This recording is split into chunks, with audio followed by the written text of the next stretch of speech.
네, 안녕하세요. 부평 다올 행정사 사무소의 박유봉 행정사입니다. 오늘은 2019년 1월 14일 월요일입니다. 오늘은 제가 진행했던 사건 중에서 비영리법인, 비영리단체, 비영리민간단체, 공익법인, 사회복지법인, 비영리사단법인, 사단법인, 협동조합 설립 등 다양한 어떤 단체 조직에 관련해서 간략하게 좀 말씀을 드리겠습니다. 먼저 비영리법인, 말 그대로 영리가 아닌 목적을 하는 사업법인입니다.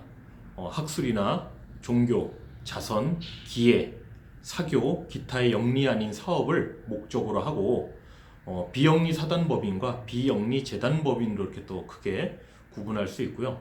영리라는 것은 말 그대로 사업의 어떤 이윤을 추구하고 그 이익을 구성원에게 배분해서 분배해서 경제적 이익을 도모하는 것을 말하잖아요. 따라서 이윤을 구성원에게 분배하지 않는 비영리 사업의 목적을 달성하기 위해서 본질에 반하지 않는 정도의 수익 행위를 하는 것은 허용이 되겠습니다. 사용료를 받는 시설의 임대라든가 기금의 마련을 위한 자작 도예품의 판매, 입장료를 징수하는 전시회의 개최가 그 예가 되겠습니다. 수익 행위를 하였을 때는 그 수익은 반드시 법인의 사업 목적의 수행에 충당되어야 하며 어떠한 형태로든지 구성원에게 분배되어서는 안 됩니다. 이게 바로 비영리법인이고요. 비영리법인의 가장 많은 사례가 학교법인과 사회복지법인, 의료법인, 종교법인 등이 해당되고요. 사립학교법, 사회복지사업법, 의료법, 향교재산법 등이 규율하고 있습니다. 여기엔 또 특수 비영리법인이 좀 많이 있는데, 예를 들어서 변호사법에 의한 변호사회, 건축사법에 의한 건축사회, 상공회의소법에 의한 상공회의소 등이 그 예가 되겠습니다.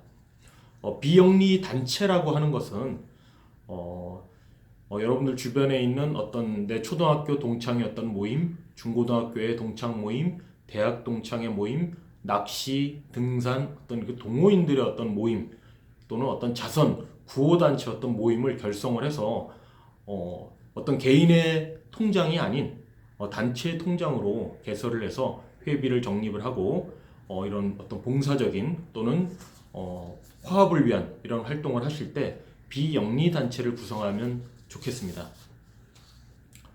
우리나라의 경우에 99년 말 국회를 통과해서 2000년 4월부터 시행 중인 비영리 민간단체 지원법이 제정을 했는데요. 비영리 민간단체에 대한 어떤 용어의 정립도 또 따로 쓰이고 있습니다. 비영리 민간단체는 재단법인하고 좀 유사 개념의 어떤 법인인데 비영리를 목적으로 하지만 그 설립 근거가 비영리 민간단체 지원법에 적용을 받게 됩니다. 그래서 국가나 지자체의 지원을 얻기 위해 행정청에 등록하는 단체로 말씀드릴 수 있고요. 비영리 법인이 비영리 민간단체가 되려면 별도 등록이 필요하겠습니다. 비영리 민간단체의 어떤 구성 요건은 첫 번째, 사업의 직접 수혜자가 불특정 다수여야 하고요. 두 번째, 구성원 상호 간에 이익 분배를 하지 않아야 합니다. 세 번째, 상시 구성원 수가 100명 이상이어야 하고요. 네 번째, 최근 1년 이상의 공익활동 실적이 있어야 됩니다. 사실상 특정 정당 또는 선출직 후보를 지원할 것을 주된 목적으로 하거나 특정 종교의 교리 전파를 주된 목적으로 설립, 운영해서는 절대 안 되겠습니다. 기타 공익법인, 사회복지법인 관련해서 어떤 공익법인의 설립, 운영에 관한 법률과 사회복지사업법에 관한 어떤 법률 이런 내용들도 공익법인이나 사회복지법인은 추가적으로 더 확인하시면 더 좋고요. 비영리사단법인을 설립하실 때는 이것이 상업법인이냐 또는 민법법인이냐 공익법인이냐 특수법인이냐에 따라서 구분을 할 수 있겠고요. 앞서 말씀드린 것 같이 비영리법인에는 학술, 종교, 자선, 기회, 기타 영리 아닌 사업을 목적으로 하는 법인을 우선해야 합니다. 비영리 사단법인 설립 시에 먼저 허가 단계에서 준비해야 될 내용입니다.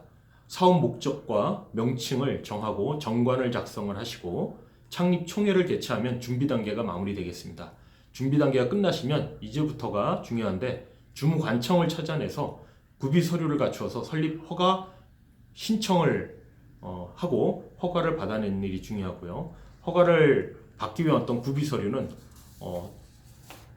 비영리 사단법인의 어떤 설립 허가 신청서, 그 다음에 정관, 설립 취지서, 발기인의 인적사항, 임원 취임 예정자 인적사항 및 취임 승낙서, 창립 총회 회의록, 재산 출연 증서, 재산 목록, 회원 명부, 사업계획서, 사업계획서는 주요 사업과 보조 사업으로 좀 구분이 되어야겠죠. 사업의 수입과 지출 예산서, 건물 사용 승낙서 또는 전대차 계약서 또는 전대동의서 등이 서류가 필요하겠습니다. 다음에 사단법인에서는 사단법인과 재단법인으로 크게 구분할 수 있는데, 사단법인은 사람이 집단의 본체로 이루어졌다는 점이고요. 재단법인은 재산을 본체로 해서 구성된 법인이다라는 것만 명확하게 구분하시고 진행하시면 되겠습니다. 이 법인 설립 시에도 앞서 말씀드린 것 같이 정관 및 사업계획서, 예산서 등의 주요 서류를 갖추어서 창립 총회를 먼저 하시고요. 두 번째, 총회에서 모든 의결사항을 확정 짓게 되는데, 재산의 확정이라든가 임원의 선임이라든가 회원의 확정이라든가 주 사무소를 어디다 두겠느냐라는 그 내용을 하시고, 해당 주무관청의 요건에 맞게 서류를 구비해서 설립 허가 신청을 잘 하시고, 허가를 득한 후에는 관할 등기소에서 등기를 마치시고 사단법인이 성립하게 됩니다. 그리고 난 후에, 등기 후에 관할 세무서에서 고유번호증을 발급받으시고 은행에서 법인 통장을 개설하시면 모든 준비가 끝나시겠습니다. 그 다음에 또 많은 사업을 하시는 분들이 협동조합을 설립을 하십니다. 사업자 협동조합이냐, 소비자 협동조합이냐, 생산자 협동조합이냐, 여러 가지 구분이 많이 있는데, 이 협동조합 설립과 관련해서는 인터넷 사이트에 협동조합이라고만 딱 치시면 협동조합 내용이 잘 나와 있는데, 이건 기획재정부에서 작성한 폼이 있습니다. 이 폼을 한번 쭉 읽어보시고 사전 준비를 해서 진행하시면 좋을 것 같습니다. 네, 오늘은 여기까지 주요 법인 및 단체 성립에 대해서 말씀을 드렸습니다. 감사합니다.